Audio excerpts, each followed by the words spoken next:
Hello दोस्तों, general studies में पुनः आप सभी का दिल खोलकर स्वागत है। दोस्तों, यूकेपीएससी के द्वारा जो भी एग्जाम कराए जाते हैं उनमें एक सबसे महत्वपूर्ण बिंदु रहता है भारतीय राज्य व्यवस्था। ठीक है, जहां से अधिकांश क्वेश्चन आते हैं। ठीक है, जो जीएस का पार्ट है उसमें अधिकांश क्वेश्चन जो आते हैं भारतीय राज्य व्यवस्था से आते हैं। ठीक है, तो आइए जानते हैं आपको कौन कौन से ऐसे महत्वपूर्ण तथ्य हैं जो उसमें तैयार करने हैं, बहुत अच्छे से तैयार करने हैं। देखो, पढ़ना तो पूरा है, ठीक है, लेकिन फिर भी यदि आप पूरा नहीं पढ़ सकते अभी इतना आपके पास, क्योंकि समय कम है, पटवारी का एग्जाम जल्द ही आपका पटवारी और वन आरक्षी का एग्जाम होने वाला है, तो उसको दृष्टिगत रखते हुए आप कुछ महत्वपूर्ण बिंदु जहां से आप ज्यादा से ज्यादा नंबर ला सके। ठीक है, मान लीजिए अगर 5 क्वेश्चन आते हैं, 5 में से 3 से 4 क्वेश्चन आप कवर कर सकें, तो उसके लिए देखो क्या क्या पढ़ना है हमें, ये मैं आपको बता दूं। सबसे पहले है भारत का संवैधानिक विकास।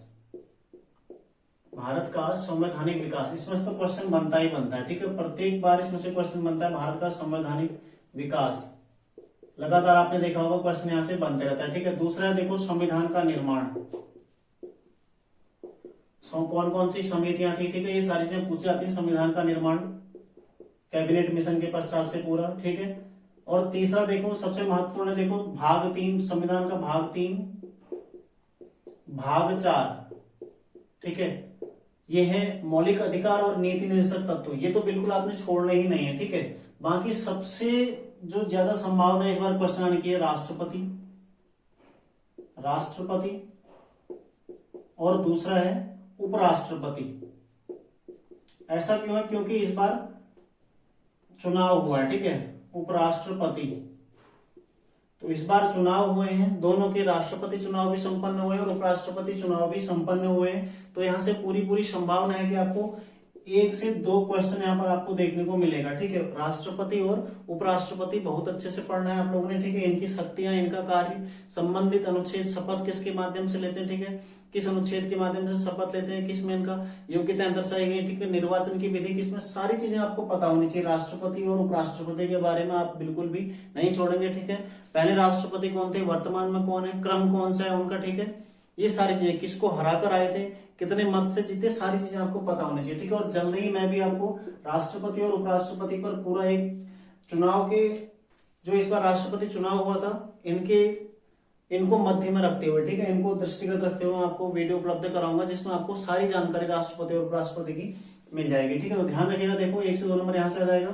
प्लस न्यायालय, न्यायालय, ठीक है, उच्च न्यायालय और उच्चतम न्यायालय, दोनों न्यायालय, चुनाव आयोग, इसको रहने दीजिए, चुनाव आयोग ना भी पढ़े तो इतना महत्वपूर्ण। ठीक है, लेकिन ध्यान रखिएगा SC ST और OBC आयोग जो आता है, ठीक है, और उसके अलावा राजभाषा, जो कि राजभाषा आप हिंदी में पढ़ लेंगे। ठीक है, हिंदी में पढ़ लेंगे तो उतना ज्यादा यहाँ पर उसको टेंशन लेने की आवश्यकता नहीं है। ठीक है, हिंदी में आप पढ़ लेंगे राजभाषा, वहां पर हम क्लियर उसको करा दूंगा, मैं जल्दी ही हिंदी क्लासेस शुरू करने वाला हूँ। ठीक है, तो वहां पर क्लियर रहेगा आपका। SC ST और OBC आयोग, यहाँ से पूछता है क्वेश्चन लगातार बनता है, इनकी स्थापना कब हुई, किस संविधान संशोधन से हुई, या किस अनुच्छेद में इनका वर्णन है। ठीक है, ये सारी चीजें आपको पूछी जाती हैं। आगे देखो, इनसे संबंधित अनुच्छेद आपने पढ़ने, बाकी आपातकाल, सबसे महत्वपूर्ण तथ्य होता है आपातकाल, और प्लस संविधान संशोधन।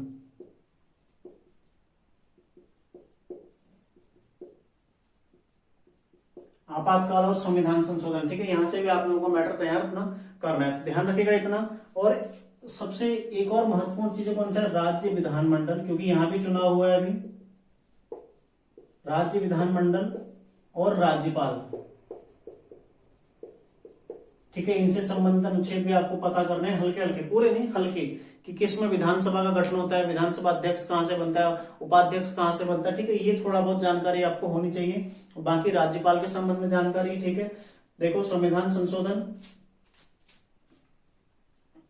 यानी कि 368 अनुच्छेद, ठीक है, प्रक्रिया क्या है उसकी, कैसे संविधान संशोधन होता है, कहां से लिया गया, ये सारी चीजें। इसके अलावा संविधान संशोधन के अलावा प्रमुख संविधान संशोधन आपने पढ़ने हैं,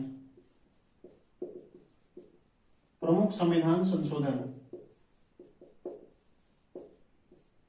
ठीक है, शुरू के प्रमुख देख लीजिएगा, बाकी लास्ट के 100 मतलब 100 से ऊपर को जितने भी हुए ना अभी, 101 102 103 104 105, ये सारे लास्ट के तो आपने पढ़ने ही पढ़ने हैं। देखो आजकल फिर से जो ईडब्ल्यूएस का मुद्दा है वो थोड़ा अभी सुप्रीम कोर्ट ने हाल ही में जजमेंट दिया है, ठीक है। तो ये सारी चीजें पूछी जाती है, तो ईडब्ल्यूएस वाला किस संविधान संशोधन से संबंधित है, ये सब आपको क्लियर करना है, ठीक है। यहाँ से सवाल आपका पक्का बनेगा। तो प्रमुख संविधान संशोधन आपने शुरू के देखो 42वां है, जैसे कुछ कुछ ही महत्वपूर्ण, लेकिन जो लास्ट के 5-6 संशोधन है ये आपने बिल्कुल अपने क्लियर करने ही करने हैं, ठीक है। और इसके अलावा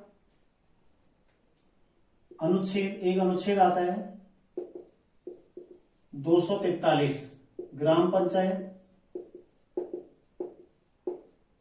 और नगर निकाय, ये दोनों भी आपने अपना क्लियर करना है, ठीक है। तो यहां से देखो इतना सारा आपने पॉलिटी में क्लियर करना है अपना। यहां से आपके जितना भी क्वेश्चन बनता है लगभग यहीं से बनता है, पूरा तो मैं नहीं कहूंगा कि पूरा ही बन जाएगा पेपर यहां से, लेकिन लगभग यदि 5 आएगा तो 5 में से 4 क्वेश्चन आपको यहीं से मिलेगा, ठीक है। इसके अलावा देखो यदि आप लोगों के पास अतिरिक्त समय रहता तो छोटी छोटी चीजें, जैसे वित्त आयोग है, वित्त आयोग आप लोग पढ़ सकते हैं, ठीक है।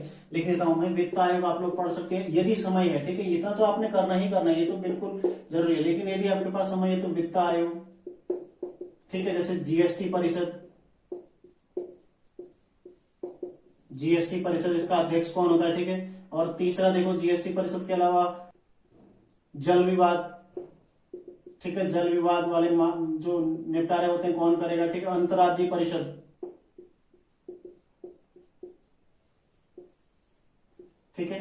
ये सारी चीजें आपने देखना है, ये सारी चीजें भी आप कर सकते हैं। इसके अलावा फिर तो देखो पूरा ही संविधान हो जाएगा, किस देश से क्या क्या लिया गया, इतना महत्वपूर्ण नहीं है, ठीक है, रहने दीजिए इनको। वित्त आयोग आप पढ़, 2 चीजें पढ़ लीजिएगा आप लोग, एक वित्त आयोग और एक जीएसटी परिषद आप लोग पढ़ लीजिएगा, ठीक है। यहाँ से क्वेश्चन बनने की पूरी संभावना है, क्योंकि वित्त आयोग हमेशा से क्वेश्चन बनता है और जीएसटी परिषद हाल ही में 1-2 क्वेश्चन इससे भी देखे गए हैं, ठीक है। तो ये दोनों चीजें पढ़ लीजिएगा आप लोग। बाकी देखो अनुच्छेद 243 इसको आपने पढ़ना बिल्कुल जरूरी है, बाकी ये मैटर आपका सारा क्या है बहुत जरूरी है, ठीक है। इतना आपने पढ़ना ही पढ़ना है। संवैधानिक विकास पढ़ लो, संविधान का निर्माण क्या क्या हुआ, कौन कौन सी समितियां बनी थी, छोटे छोटे टॉपिक बस, ठीक है। भाग 3 और भाग 4 पढ़ लीजिए, भाग 4 से ज्यादा संभावना रहती है क्वेश्चन बनने की, ठीक है। राष्ट्रपति उपराष्ट्रपति क्योंकि हाल ही में चुनाव हुआ है, राज्य विधानमंडल क्योंकि यहाँ भी हाल ही में चुनाव हुआ, ठीक है। न्यायालय, उच्चतम न्यायालय पढ़ लीजिए और उच्च न्यायालय थोड़ा बहुत, ठीक है, ज्यादा क्वेश्चन नहीं बनता है यहाँ से भी। एससी एसटी और ओबीसी आयोग, यहाँ से क्वेश्चन पूरा बनेगा, ठीक है। आपातकाल से पूरा क्वेश्चन बनेगा। बाकी जो राजभाषा वो हिंदी में, वहां से क्वेश्चन बनेगा, ठीक है। संविधान संशोधन ये क्वेश्चन बनेगा यहाँ से, बंद पूरा संभावना, ठीक है। और प्रमुख संविधान संशोधन और लेटेस्ट जो हुए हैं उनको तो आपने ध्यान में रखना ही है। और साथ ही देखो ग्राम पंचायत और नगर निकाय, तो इस तरह से आप लोग तैयार कर सकते हैं अपना पॉलिटी। और इससे आप लोगों को अवश्य देखो यदि 5 नंबर का आएगा यानी कि 80% आपको कवर हो जाएगा, इतना मैं आपको दावा दे सकता हूँ, ठीक है। 80 से मतलब 70 से 80% आपका पूरा कवर है, इससे बाहर क्वेश्चन नहीं आता है। कुछ एक आध क्वेश्चन आएंगे तो वो आप लोग अपना तैयार कर सकते हैं वैसे भी, और यदि आपको जानकारी हो तो कर भी सकते हैं, नहीं भी करेंगे तब भी आप लोग मतलब प्लस ही रहेंगे, ठीक है। ये ध्यान रखिएगा आप लोग। जो मैं आपको सिलेबस बता रहा हूँ सारे सब्जेक्ट का, ये लगभग वही है जो पूर्व के एग्जाम में आयोग द्वारा लगातार पूछा जाता है जिनसे, ठीक है। उसी के आधार पर मैं आप लोगों को सिलेबस या बिंदु बता रहा हूँ जो आपने तैयार करने हैं, ठीक है। तो सिलेबस के अकॉर्डिंग कैसे तैयारी करनी है ये आप लोगों को इस तरह से आप लोग अपना मैटर तैयार कर सकते हैं। तो मिलते हैं नेक्स्ट क्लास में, आप लोग तैयारी करते रहिए। धन्यवाद।